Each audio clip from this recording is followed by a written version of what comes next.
खूब सारी बधाइयाँ। तो छठ की पूजा की और व्रत की कथा बताती हूँ मैं। छठ महापर्व षष्ठी तिथि को मनाया जाने वाला पर्व है। बेहद कठिन है। यह पर्व नियम, साधना, संयम, तपस्या का पर्व है जो 4 दिनों तक चलता है, लेकिन इसकी तैयारी हफ्ते पहले से ही शुरू हो जाती है। आपको बता दूं कि छठ पूर्व मूल रूप से बिहार और पूर्वांचल से शुरू हुआ माना जाता है, लेकिन अब यह भारत के अलग अलग राज्यों में और विदेशों में भी खूब मनाया जाता है। और बिहार और पूर्वांचल वासी ही नहीं, अन्य क्षेत्रों के लोग भी, रहन सहन करने वाले लोग भी अब छठ पर्व के प्रति आस्थावान होकर छठ व्रत करने लगे हैं। छठ पर्व और छठ मैया की मान्यता है। छठ पर्व मुख्य रूप से कार्तिक शुक्ल षष्ठी तिथि को मनाते हैं, लेकिन इसके अलावा चैत शुक्ल षष्ठी तिथि का छठ पर्व जिसे चैती छठ कहते हैं, यह भी काफी प्रचलित है। इस तरह 2 दिन छठ व्रत विशेष रूप से महत्व है। दोनों ही छठ पर्व भगवान सूर्य को और षष्ठी माता को समर्पित है, इसलिए छठ पर्व में भगवान सूर्य को अर्घ्य दिया जाता है और छठ मैया की पूजा की कथा की जाती है। छठ पूजा की मान्यता है कि छठ पूजा मैया के बारे में कथा है, यह ब्रह्म जी की मानस पुत्री है और सूर्यदेव की बहन है। छठ मैया को संतान की रक्षा करने वाली और संतान सुख देने वाली देवी के रूप में शास्त्रों में बताया गया है, जबकि सूर्यदेव अन्न और संपत्ति के देवता हैं। इसलिए जब रवि और खलीफ की फसल कटकर आ जाती है तो छठ मैया का पर्व सूर्यदेव का आभार प्रकट करने के लिए चैत और कार्तिक के महीने में किया जाता है। छठ पर्व के 4 दिनों का खास महत्व है। छठ पर्व मुख्य रूप से षष्ठी तिथि को किया जाता है, लेकिन इसका आरंभ नहाए खाए से हो जाता है।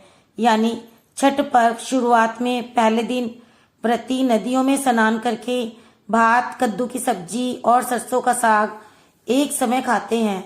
दूसरे दिन खरना किया जाता है, जिसमें शाम के समय व्रती गुड़ की खीर बनाकर छठ मैया को भोग लगाती हैं और पूरा परिवार इस प्रसाद को खाता है।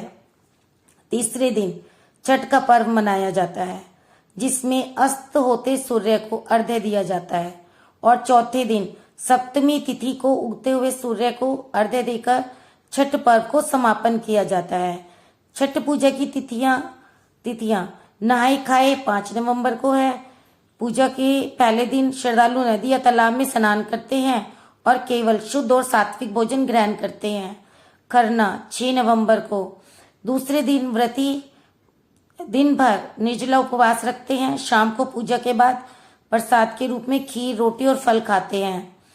और संध्या अर्घ्य 7 नवंबर को, तीसरा दिन व्रती सूर्यास्त के समय नदी या तालाब के किनारे जाकर सूर्यदेव को अर्घ्य देते हैं। यह छठ पूजा का सबसे महत्वपूर्ण दिन होता है। प्रातकालीन अर्घ्य चौथे दिन 8 नवंबर उगते हुए सूर्य को अर्घ्य दिया जाता है, जिसके बाद व्रती अपना व्रत तोड़ते हैं और प्रसाद वितरण करते हैं। छठ पूजा की महिमा। छठ पूजा को सबसे कठिन व्रतों में से एक माना जाता है, क्योंकि इस दौरान श्रद्धालुओं को कठोर नियमों का पालन करना पड़ता है। यह व्रत परिवार की सुख समृद्धि, संतान की दीर्घायु और रोग मुक्त जीवन के लिए किया जाता है। इस त्योहार के दौरान सूर्य की आराधना से हमें ऊर्जा और शक्ति मिलती है, जो जीवन में सकारात्मकता का संचार करती है। छठ पूजा का प्रसाद।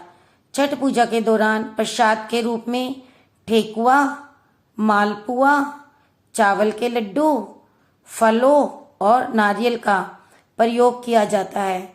ये सभी प्रसाद शुद्ध सामग्री से बनाए जाते हैं और सूर्य देवता को अर्पित किए जाते हैं। अब हम आते हैं छठ पूजा की व्रत की कथा। तो ऐसा माना जाता है कि एक पौराणिक कथा के हिसाब से राजा प्रियव्रत से जुड़ी हुई है। इसके हिसाब से प्रियव्रत नामक एक राजा हुआ करता था। राजा और उनकी मालिनी पत्नी हमेशा दुखी रहते थे, क्योंकि उनकी कोई संतान नहीं थी। उन्होंने संतान प्राप्ति के लिए बहुत सारे उपाय किए, लेकिन नतीजा कुछ न निकला। एक बार संतान प्राप्ति की कामना के लिए राजा प्रियव्रत और उनकी पत्नी महर्षि कश्यप के पास गए और कहा कि हे महर्षि, हमें संतान प्राप्ति का कोई उपाय बताइए। उनका दुख सुन महर्षि कश्यप ने संतान प्राप्ति के लिए राजा के यहाँ यज्ञ का आयोजन करवाया। महर्षि कश्यप ने यज्ञ आहुति के लिए बनाई गई खीर का प्रियव्रत की पत्नी मालिनी को खाने के लिए कहा।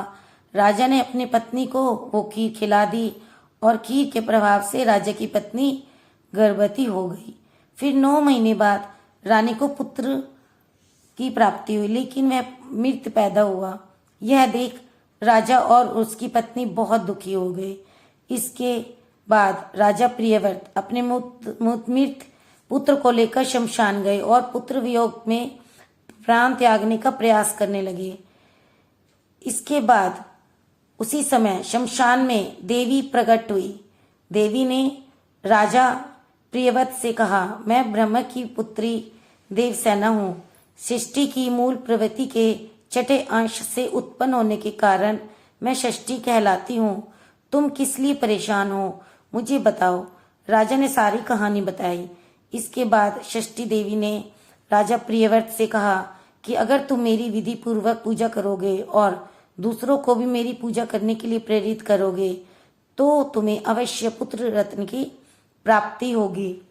राजा ने देवी के कहे अनुसार कार्तिक शुक्ल की षष्ठी तिथि को व्रत रखकर देवी षष्ठी का विधि विधान से पूजा की और बाकी लोगों को भी षष्ठी देवी की पूजा करने के लिए प्रेरित किया। षष्ठी देवी की पूजा के फलस्वरूप राजा की पत्नी रानी मालिनी एक बार फिर से गर्भवती हुई और 9 महीने बाद उसे एक पुत्र की प्राप्ति हुई। ऐसी मान्यता है कि इसके बाद से ही कार्तिक शुक्ल की षष्ठी तिथि पर छठ पूजा और व्रत करने की शुरुआत हुई है। महाभारत में कर्ण ने भी इसकी शुरुआत की थी। महाभारत काल में माता कुंती के पुत्र कर्ण को दानवीर माना जाता था।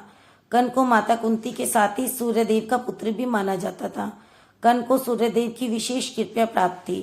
कर्ण नियमित रूप से सुबह उठकर घंटों पानी में खड़े होकर सूर्यदेव को अर्घ्य देते थे। सूर्यदेव की कृपा से कर्ण एक महान योद्धा बन गए थे।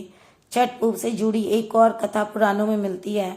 इस कथा के अनुसार महाभारत काल में जब पांडव जुए में अपना सारा राजपाट हार गए थे, तब द्रौपदी ने छठ व्रत रखा था। द्रौपदी के व्रत और पूजन से प्रसन्न होकर षष्ठी देवी ने पांडवों को उनका राजपाट वापस दिला दिया।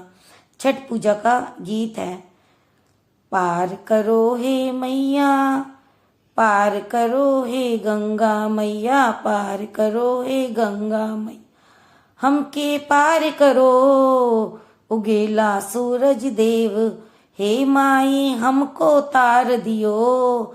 छठी मैया आओ अर्घ ले लो, छठी मैया आओ अर्घ ले लो, हमार विनती सुन लो, हे मैया जीवन धन्य करो।